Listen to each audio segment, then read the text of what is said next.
Ktoré zvieratko má chobot? Možnosť A, slon, možnosť B, lev, možnosť C, zajac.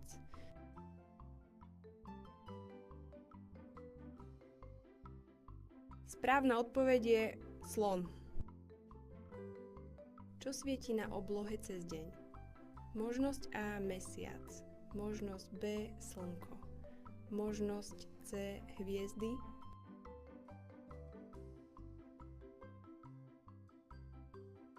Správna odpoveď je slnko.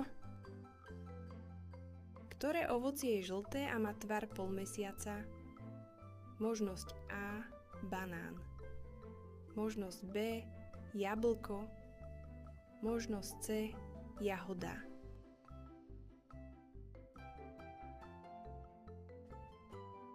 Správna odpoveď je banán. Koľko nôh má pavúk? Možnosť A 6, možnosť B 8, možnosť C 10.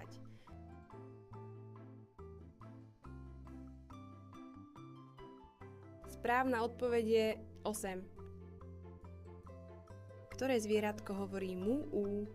Možnosť A mačka, možnosť B krava, možnosť C pes.